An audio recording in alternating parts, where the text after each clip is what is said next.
Honorable Prime Minister of India, I may take the liberty to call you Narendra Bhaiji, and that they represent the spinal cord of the justice delivery system. They should have the flexibility and the independence to render judgments in accordance with law without fear or favor. Our trial court and district and session courts need to be empowered to deliver justice without fear and favor. Supreme court के वरिष्ठ अधिवक्ता और supreme court bar association के अध्यक्ष कपिल सिब्बल ने एक कार्यक्रम के दौरान पीएम नरेंद्र मोदी और सीजेआई डीवाई चंद्रचूड़ की उपस्थिति में अपने संबोधन में कुछ विशेष बातों पर जोर दिया है। डिस्ट्रिक्ट जुडिशरी के 2 दिवसीय राष्ट्रीय सम्मेलन के उद्घाटन समारोह को संबोधित करते हुए कपिल सिब्बल ने कहा कि न्याय देने के लिए ट्रायल कोर्ट, जिला अदालतों और सेशन कोर्ट को और ज्यादा सशक्त होना चाहिए। अपने लंबे कानूनी करियर पर विचार करते हुए सिब्बल ने जिला न्यायालय स्तर पर जमानत दिए जाने की कम संख्या पर भी चिंता जाहिर की।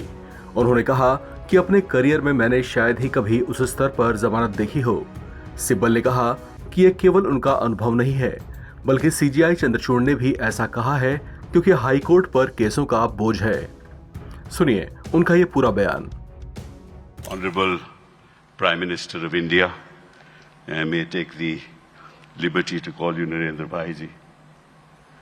Distinguished dignitaries present here, I feel honored and privileged to be present here at the National Conference of the District Judiciary to mark the 75th year of the establishment of the Supreme Court of India.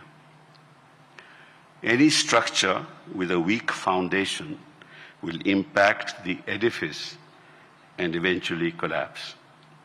The justice delivery system at the foundation of the judicial structure needs to be strengthened both in terms of quantity and quality of manpower and infrastructure.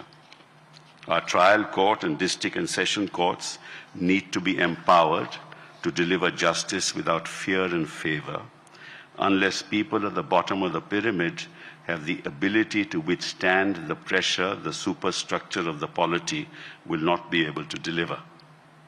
I don't want to call the judiciary at the level of the trial court and district and session judges to be subordinate, because the judge sitting there delivers justice, and the question of being considered as subordinate to any authority is a contradiction in terms. The judiciary at that level should be instilled with the confidence that their judicial pronouncements shall never be held against them, and that they represent the spinal cord of the justice delivery system. They should have the flexibility and the independence to render judgments in accordance with law without fear or favor. The effectiveness, fairness, and integrity of the courts impacts the perception of the public on the credibility of the entire judicial system.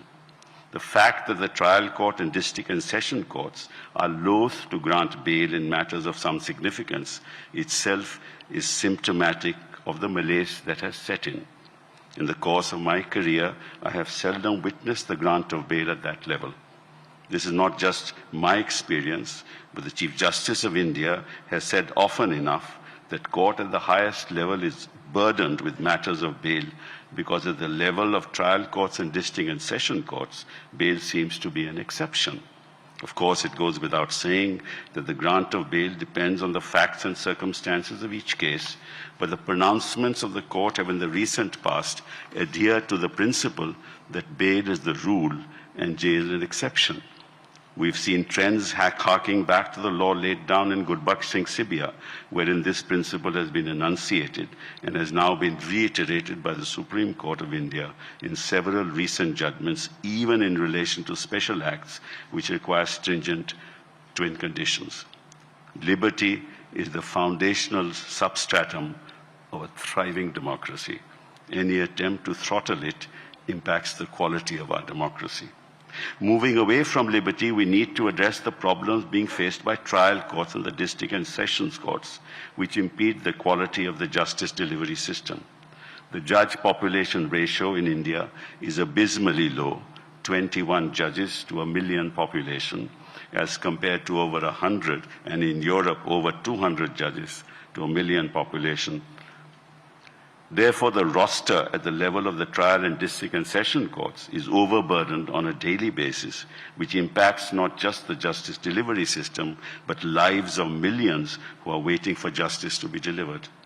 They come to court day in and day out for their matters to be heard expeditiously and fairly. However, in the absence of quick disposals, they have to wait for years, which impacts them both economically and mentally. The court cannot even imagine the mental agony and the economic consequences of these kind of delays.